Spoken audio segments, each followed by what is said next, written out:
On to day 3 of the question, which free centre-back will West Ham United be signing? Yet we are already on to our third possible answer.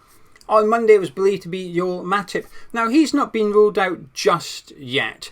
On Monday West Ham had talks with the player, but due to concerns over his latest injury, yes, I know, I hear you, I promise you I have the same concern. We're going to discuss it in a minute, just bear with me for now. On Monday West Ham had talks with Matip, but due to concerns over his latest injury, they decided to look elsewhere. So whilst not completely ruled out, there is a small chance of signing Matip. Not my one, the former Liverpool centre-back. Yesterday, it was believed that Matt Hummels was the most likely signing. However, we can completely rule him out. He's joining Roma. But today, and on to target number 3, the most likely player to join West Ham is former Sheffield United defender John Egan. And I don't know why I've announced it like that, but it's my 10th take and I'm going with it. It was a little bit Cilla Black on blind date, wasn't it? Congratulations West Ham United, you chose free agent number 3. Number 3, come in, reveal yourself all the way from Cork. It's John Egan. Maybe not, maybe a bit more X Factor. Anyway, let's go back to being sensible. ExWHUEmployee has said that West Ham are getting close to signing John Egan, but perhaps crucially, and hopefully crucially, he will be participating in a trial match before West Ham decide whether to sign him or not. So tomorrow, West Ham will be playing Dagenham in Redbridge behind closed doors. So those players who are not on international duty have an opportunity to maintain their fitness, improve their fitness and impress Lopetegui. But in that game, John Egan will be playing for West Ham, also trying to impress Lopetegui and prove to the physios he's no longer injured. Now, you might be able to tell by my tone of voice, I'm not too keen on this signing, and that would be true. I'm hoping it doesn't happen to some extent. I would rather go with what we've got. Now, I appreciate in the past, we've had Craig Dawson. Came in, low expectations, and was a fantastic signing for us. It exceeded expectations big time, did Craig Dawson. And I'm hoping that John Egan, should he join, has a Craig Dawson impact. However, those are few and far between. There's not many players come in and perform above expectations just like what Craig Dawson did. And if they did, we're in for a treat. If Wan-Bissaka, Todibo, Füllkrug, if they all come in and exceed expectations just like what Dawson did, we're going to have some world-class players on our hands next season. More often than not, it won't quite work out that good. So I have reservations over this signing. I can already hear it. Some people will be saying, hey, how about you get behind the player? If he signs for West Ham, I will. It's very possible to have a negative opinion on a potential transfer, but hope he does really well at West Ham. And you know something? I assume that whenever someone has a negative opinion about a potential transfer or a player, I assume they want to be proven wrong and he does really well for West Ham. So that's where I am. Don't want to sign John Egan, but if he comes in, I hope the lad absolutely smashes it. There you go. That's my summary on John Egan. However, I'm going to continue and explain why I'm not too keen on this transfer. Now, the injury has an impact on that one, which he sustained, ironically, against us last season. Played just before Christmas at London Stadium. We beat them 2-0. Souček and Bowen scored. Assists by Antonio and Paqueta. Heritage David Moyes that game, those goals and assists. Now, I went and looked it up. This isn't from memory. I knew Egan's been injured for a while, so I thought, when did he get injured and what injury, who against, etc. It turns out it was against us. He got an ankle injury, an Achilles injury, which has kept him out for the rest of the season. So he's only just back from that injury, which has possibly played its part in why he's currently a free agent. So last season at Sheffield United, in the final year of his contract, he had a clause in that contract which could be activated at any point by Sheffield United, so he would get an additional 12 months just like that. But like what we did with Vladimir Coufal back in January, we just triggered his clause. Didn't really like it, his agent didn't like it, but we could do it. Sheffield United have opted not to do that, which raises a little bit of concern for me. It may just be cost cutting. Due to the relegation, they've decided that they're going to move him on and reinvest the wages elsewhere. I don't know. I had a little look as to why Sheffield United fans thought he was going, and there's inconsistent theories. Some of it is cost cutting, some of it is injuries, change of direction, so on and so forth. There's not really one definitive answer as to why they feel Egan got released during the summer. But the fact is, they could have triggered a clause and they didn't. They decided to let him go. So that's a little bit of a warning for me. Possibly that it's his injury or causing some concern. But if West Ham do sign John Egan, we're bringing him in to offer protection, to keep the nasty stuff away from Alphonse Areola. So if you're looking for a little bit of online protection and to keep the nasty stuff away from you and your devices, then we've got just the job for you. We've got our version of Craig Dawson for you. West Ham might offer John Egan a contract. We've got a contract offer for you, a fantastic one as well, and it's with Surfshark VPN. Some players perform better home than they do away and vice versa. Surfshark VPN doesn't matter.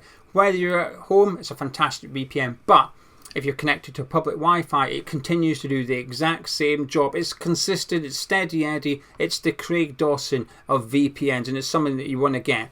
They help keep your personal details private so people can't access it. They keep you protected online.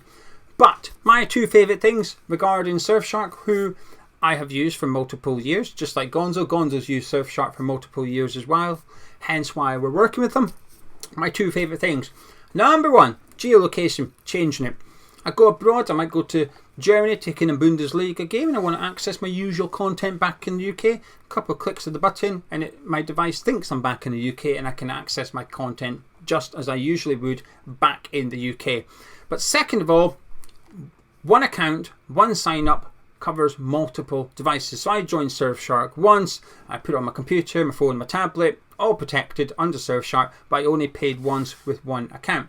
Now we've got an offer for you, 4 months free. So if you go into Surfshark and use the code HammersChat, all one word, no space, you will get that offer, or there's a link in the description below. If you click that one, it automatically applies the code to your basket, so you don't have to put any codes in. You will automatically get the 4 months free from us. Plus, they offer a 30-day money-back guarantee. So John Egan's got a little bit of a trial. He's got to impress. Surfshark have got to impress you as well. However, if they fail to impress you in 30 days, you can get a full refund, no questions asked. So stay protected while you're online. Grab yourself some Surfshark VPN via the link in the description below, or use the code HammersChat. Now, in regard to John Egan, I would prefer to go with what we've got. Casey and Alvarez, that's what I'd rather go with. I'm not going to go on about it too much. I've discussed it in previous videos, but I think pathway for Casey to the first team is not a bad thing. Yes, he will make mistakes. Casey will make errors. Majority of youngsters do when they break into the first team. It's part and parcel of the game. However, I'd argue it's the best way for him to learn. Declan Rice made loads of mistakes when he first broke into the team at West Ham. Got hooked at half-time against Liverpool, hooked at half-time against Newcastle. I recall, I keep forgetting the game, I think it was Arsenal. A cross came in, he literally ducked out the way. Bounced and went past Joe Hart. Got a row for it. Tell you what, never seen him duck out of a cross again after that one. Miscommunication. But Rice made mistakes. It's a bit more severe when a centre-back makes mistakes because we know what happens. We always say that, don't we? Strikers can miss an open goal, not the end of the world. Centre-back does the equivalent. A striker's through on goal suddenly. However, I'm okay with that. I'm okay to give a youngster opportunities. Plus, Alvarez could be covered as well. Now, we might not want to see Alvarez as the main centre-back. We don't. But we've got 3 senior centre-backs for that. Mavpanos, Tadibo and Kilman. They're the centre-backs.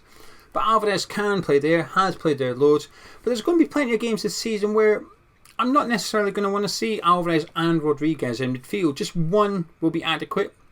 Next to Sol or Paqueta, whatever. Some games, that partnership will be fine.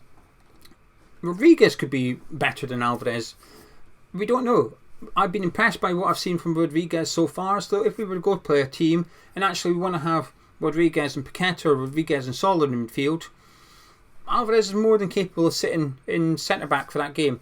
We've seen a back three against Man City. He dropped in there, Alvarez. Thought he was fantastic. Thought we were brilliant with him in there. So actually, I'm fine with Casey and Alvarez. I don't think, in order to bring someone in, I think they've got to bring more than just cover. Because that's what Egan is. It's not a major transfer. He'll be coming in on a 1-year contract. Low wages for West Ham. Big wages for him, perhaps, because he's been at Sheffield United. but low wages for West Ham, and we may never see him. A bit like West Foderingham, we may never see him. If we do, something's happened. Players are bang out of form, suspended, injured. So I appreciate it's a really small role, but I'd rather give that role to Caelan Casey with Alvarez if something goes wrong.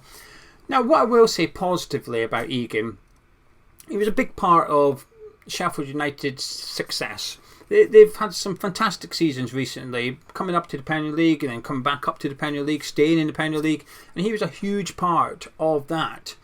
He was good. I think he's a really good Championship centre-back or a low-end Premier League centre-back, which is not an insult. That is still a tremendous achievement. However, this was before quite a significant injury. He's been missing for nearly 12 months now, turns 32 next month, which isn't too big a concern. I'm not going to pay too much attention to his age because I'm also disregarding the fact he's homegrown. That means nothing this season. We've got our 8 homegrown players. The quota is fine. We're under no pressure to bring in a homegrown player. We might be next summer when Ings and Antonio and Creswell, them 3 are likely to depart. So we will be under pressure next summer to bring in a homegrown player. But on the assumption Egan's on a 1-year contract, that homegrown part isn't really a benefit to us. We don't require it. Of course, should he come in, perform, and we renew his contract and extend it, then next season it becomes a plus point. But for now, it's not really significant. Hence why we were looking at Matip and Hummels as well. The homegrown part isn't really a thing. So I'm disregarding that, but I'm disregarding his age as well. He's turning 32, so what? Centre-backs are fine usually at that age. My concern is his injury.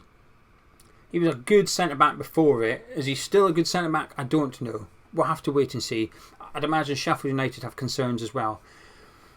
The one slight difference between this and Hummels is he will accept that 4th choice centre-back role, I would imagine. Hummels, I didn't believe it. When we were linked to Hummels and it was a case of, oh yeah, 4th choice centre-back, he's too good for that. He'd be coming in to start. And I was like, hang on a minute, what's the plan here then? Is he going to play next to Kilman? We're going a back 3? What's the plan with Hummels? He's such a good centre-back.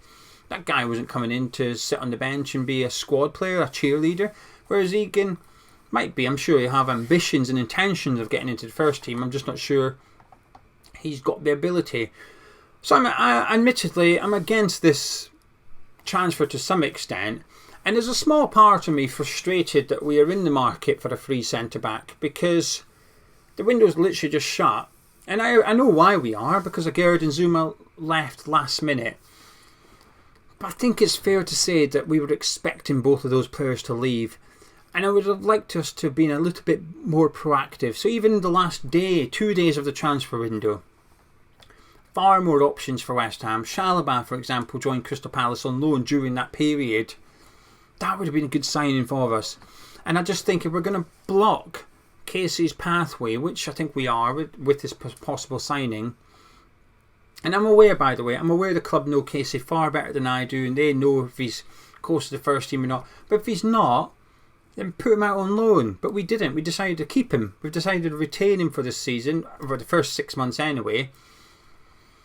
And he's in around the first team. He was on the bench against Man City. So is he good enough for the first team squad or not? If not, I think we should have loaned him out to get him ready. Because he's already done his training at under 21 level. He can already be good at under 21 level for West Ham. We've seen that. So if the only thing stopping him stepping up is that lack of experience against more experienced strikers, he's not going to get that playing for the under-21s this season. So I just feel like I'm going to get frustrated because if we're going to block Casey's pathway with Chalobah or Hummels, I get it. Fantastic centre-back. But with Egan, I'm not sure. I'm just unconvinced by this transfer. I appreciate it's low cost, low risk. I appreciate that.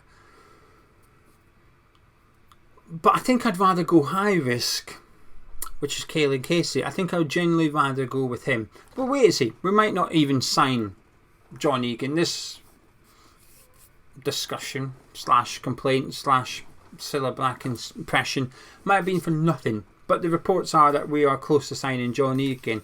And I can't help feel a little underwhelmed. Now, like I said, that does not equal support for the player. It simply equals my opinion on this possible transfer. That's it. Anyway, that's what day 3 had in store for us. Tomorrow is day 4 of the same question. Which free centre back are West Ham going to sign? Gonzo will have you covered. I might have you covered. Don't know. One of us will do.